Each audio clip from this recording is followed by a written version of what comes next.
भगवते वासुदेवाय नमो भगवते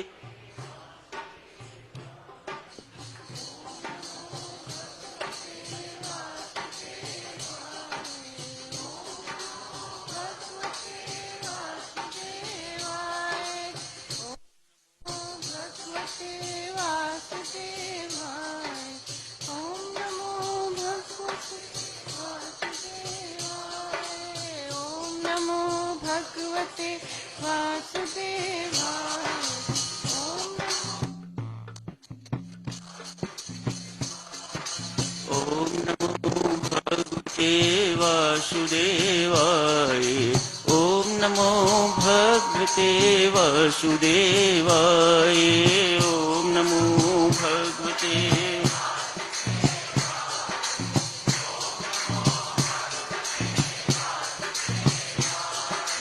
ओम नमो भगवते वासुदेवाय ओम नमो भगवते वासुदेवाय ओम नमो भगवते वासुदेवाय ओम नमो भगवते वासुदेवाय ओम नमो भगवते वासुदेवाय ओम नमो भगवते वासुदेवाय ओम नमो भगवते वासुदेवाय ओम नमो भगवते वासुदेवाय ओम नमो भगवते वासुदेवाय ओम नमो भगवते वासुदेवाय ओम नमो भगवते वासुदेवाय ओम नमो भगवते वासुदेवाय ओम नमो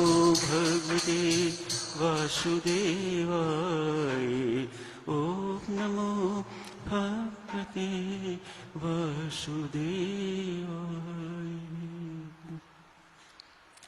अतिशय धन्यवाद देवियों। पांचवें अध्याय की समाप्ति होती है। छठा अध्याय ध्यान योग,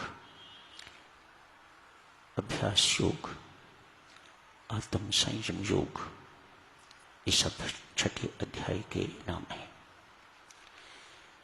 इस छठे अध्याय का शुभारंभ होता है। उस दिन आप जी से अर्ज की थी, छठे अध्याय ध्यान योग की भूमिका भगवान श्री पांचवें अध्याय के अंत से ही आरंभ कर देते हैं। आज अंतिम भाग में भगवान श्री ने यहां से शुरू किया, जो काम क्रोध को जीत लेता है वह परम सुखी इंसान हुआ करता है, उसे यति कहा जाता है। कालांतर में साधक जनों, यति वह है जिसे काम क्रोध छोड़ने की जरूरत नहीं पड़ती, काम क्रोध उसे छोड़ जाते हैं। ऐसे व्यक्ति को यति कहा जाता है। तनिक सोचें, काम क्रोध एक साधक, एक कर्मयोगी, ज्ञान योगी, भक्त योगी के जीवन में कितने प्रबल शत्रु होंगे। इन पर जो विजय प्राप्त कर लेता है उसे यति कहा जाता है। उसे शांत सुखी मानव कहा जाता है। भगवान श्री आगे फरमाते हैं, ऐसी अवस्था कैसे लाभ हो। ऐसी अवस्था लाभ करने के लिए एक साधक को इंद्रियों के विषयों को बाहर ही रोकते हुए अपनी दृष्टि को भ्रूमध्य स्थान, स्पेस बिटवीन टू आईब्रोज, भ्रिकुटी स्थान पर टिका के श्वास प्रश्वास की क्रिया को सम करते हुए आप देखो, हमारी एक नासिका काम करती है एट ए टाइम। ध्यान के साधक के लिए यदि वह चाहता है कि उसे एकाग्रता लाभ हो, यदि वह चाहता है कि उसकी आध्यात्मिक शक्ति ऊर्ध्वगामी हो और उसे पूर्ण लाभ मिले, तो इन दो नासिकाओं से जो श्वास प्रश्वास चलता है उसे सम करने की आवश्यकता है। आज भगवान ने कहा है, प्राण अपान दो वायुओं को सम करता हुआ आंख द्वारा इस जगह को, भूमध्य स्थान को देखता हुआ, इच्छा भय क्रोध से रहित होकर सीधा बैठ के अभ्यास करता है, तो उसे वह स्थिति लाभ हो जाती है। आज देवियों सज्जनों, ध्यान की चर्चा आरंभ करते हैं। कल भी जारी रखेंगे इस चर्चा को। चाहे कोई ज्ञान योगी है, भक्त योगी है या कर्म योगी, हठ योगी है, मानो किसी प्रकार की भी योग साधना करने वाला साधक है, ध्यान हर एक के लिए अनिवार्य है। आप जब साधना करते हैं, इसका अर्थ ये नहीं है कि आपको ध्यान में बैठने की आवश्यकता नहीं। स्वामी जी महाराज फरमाते हैं, परमेश्वर की कृपा से, परमात्मा के दरबार से जब भी किसको कुछ मिलता है तो वह ध्यान में मिलता है। ध्यान में परमेश्वर की दया का द्वार खुलता है। ध्यान में परमेश्वर की कृपा का व्यक्ति पात्र बन जाता है। ध्यान में ही उसका चंचल चित्त अचंचल हो सकता है, भटकता हुआ मन निश्चल हो सकता है, शांत हो सकता है। उसके अंदर परमात्मा के प्रति प्रीति का उपार्जन एवं परमात्मा की प्रीति में वृद्धि हो सकती है। यदि आप ध्यान में न बैठोगे तो इन सब जितने भी ये परम लाभ हैं, इन सब से वंचित रह जाओगे।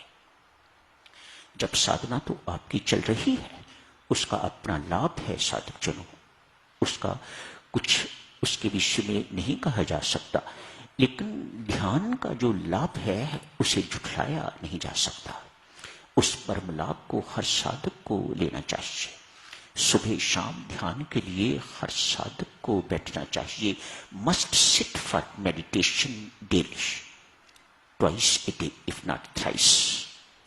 त्रिकाल संध्या यदि हम गृहस्थों के लिए संभव नहीं है, तो कम से कम सुबह शाम ध्यान के लिए बैठना चाहिए। जो साधक बेकार है, मेरी तरह हैं, जिन्हें कोई कामकाज नहीं है, ऐसे साधकों को त्रिकाल संध्या के लिए बैठना चाहिए। ऐसे लोगों को 3 वक्त मेडिटेशन के लिए बैठना चाहिए।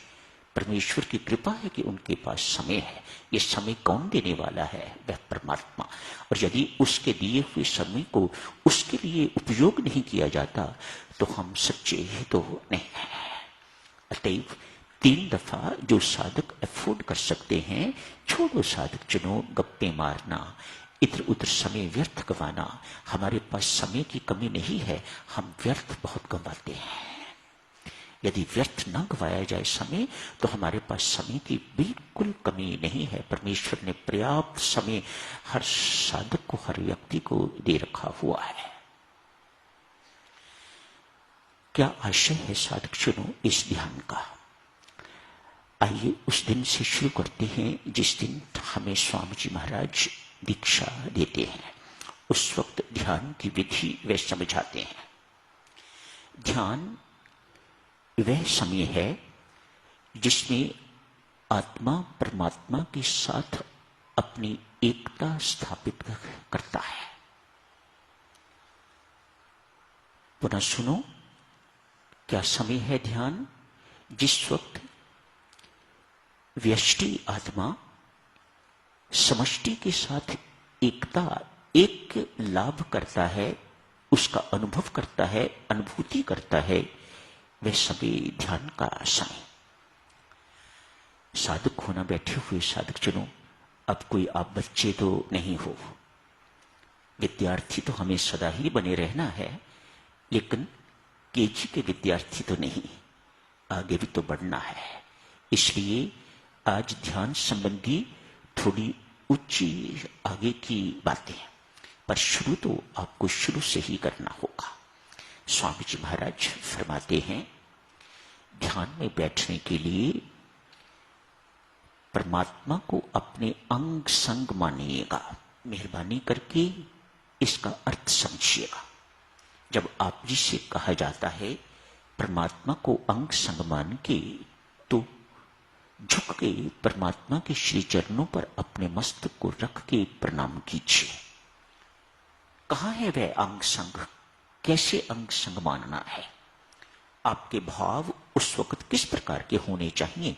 स्वामी जी महाराज ने तो इतना कह दिया कि परमात्मा को अंग संग मान के झुक के प्रणाम कीजिएगा। अपने मस्तक को धरती पर टिका के परमात्मा के श्री चरणों पर टिका के तो प्रणाम कीजिएगा, उनसे भरपूर आशीर्वाद लीजिएगा।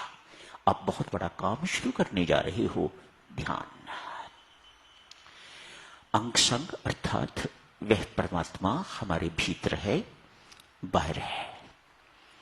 भीतर है तो अंतर्यामी है, बाहर है तो सर्वव्याप्त है, कण कण में व्याप्त है। आगे है, पीछे है, इधर है, आगे है, पीछे, ऊपर नीचे। मानो आप चारों ओर परमात्मा से, सब ओर से आप परमात्मा द्वारा घिरे हुए हो, बीच में आप बैठे हुए हो। यो मानो भक्त इस प्रकार को ऐसे मानता है जैसे एक नन्हा मुन्ना बच्चा, बालक, शिशु अपनी मां की गोद में बैठा हुआ है। मां की गोद में बैठा हुआ, मां नीचे भी है, ऊपर भी है, इधर भी है, आगे भी है, सब ओर से मां अगर ऐसे करके उसे कर लेती है तो वह सब ओर से मां द्वारा घिरा हुआ भाग्यवान बच्चा है। ऐसे ही भाग्यवान हम अपने आप को समझते हैं जिस वक्त हम ध्यान के लिए बैठते हैं। यदि नहीं समझते तो आपको ऐसा समझना चाहिए।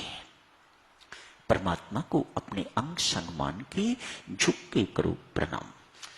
प्रणाम स्वामी जी महाराज करवाते हैं और कहते हैं सीधे होके बैठ जाओ। मैं उस वक्त की सबको याद दिला रहा हूं जिस वक्त स्वामी जी महाराज हमें नामदान देते हैं। कहते हैं सीधे होके बैठ जाओ। कैसे बैठना है? जैसे आप सबने चौकड़ी लगाई है ऐसे बैठिएगा। बच्चे लोग, युवक लोग पद्मासन पर बैठ सकते हो तो पद्मासन पर बैठे, उत्तम। वज्र आसन पर बैठ सकते हो, वज्र आसन पर बैठिएगा, बहुत अच्छी बात है। सुखासन, क्रॉस लेग्ड, एक टांग ऐसे ऊपर रख के, ये ध्यान का आसन नहीं है। चौकड़ी लगा के बैठिए, क्रॉस लेग्ड बैठिए, सुखासन इसे कहा जाता है। या देवियों सज्जनों, सब साधक बैठे हो, मेरी तरफ थोड़ा सा ध्यान से देखो। अपने आप को थोड़ा सा ऊपर उठा के, तो अपने बाईं एड़ी, दाईं एड़ी, जो भी आपको सुविधाजनक लगे, उस एड़ी को, जो नीचे के दो छिद्र हैं, उन दो छिद्रों के बीच जगह है। देवियों, बहुत महत्वपूर्ण बात है, करके देखना, परम लाभ होता है। एड़ी को दो छिद्रों के नीचे थोड़ा सा अपने आप को ऊपर उठा के, तो एड़ी के ऊपर सारे शरीर का भार डाल दीजिए। बिल्कुल कठिन नहीं है, बड़ी आसानी से ऐसा हो जाता है। अभ्यास करते जाओगे तो सारा समय आप ध्यान में इसी आसन में बैठ सकोगे। यही जगह है जहां मूलाधार चक्र है, उसको प्रेशर, दबाव मिलता है। उसको दबाव मिलने से जो कुंडली अर्ध सर्पाकार होके बैठी हुई है वह खुलती है उस दबाव से, और खुल के तो वह ऊर्ध्वगामी होती है, ऊपर को चढ़ती है। इसलिए स्वामी जी महाराज फरमाते हैं, सीधे होके बैठो, पीठ बिल्कुल सीधी, गर्दन बिल्कुल परमात्मा के आमने सामने, आपकी रीढ़ की हड्डी सीधी रहनी चाहिए। क्यों? ताकि जो आध्यात्मिक शक्ति जगी है उसे ऊपर चढ़ने में आसानी रहे, किसी प्रकार का कोई अवरोध पैदा ना हो। यदि गर्दन टेढ़ी हो गई, कमर टेढ़ी हो गई, तो वह शक्ति रुक जाती है उसी जगह पर, उसे ऊपर जाने के लिए रास्ता नहीं मिलता। तो स्वामी जी महाराज कहते हैं, अप्रोच योर गुरु। अब वो करेगा, अब आप नहीं कर सकोगे। ये जहां रुक जाती है वहां आप उसे ऊपर नहीं चढ़ा सकोगे, वहीं के वहीं रुके रहोगे। अपने गुरु को अप्रोच करो, मैं यहां रुका हुआ हूं। वह समझ जाएगा, उसे पता लग जाएगा कि किस चक्कर पर आके तो ये रुक गया है, उसके आगे से आपकी यात्रा को शुरू करवाएगा। समय हो गया है साधक जनों, अभी यही समाप्त करने की इजाजत दी। कल इस चर्चा को और आगे जारी रखेंगे। धन्यवाद।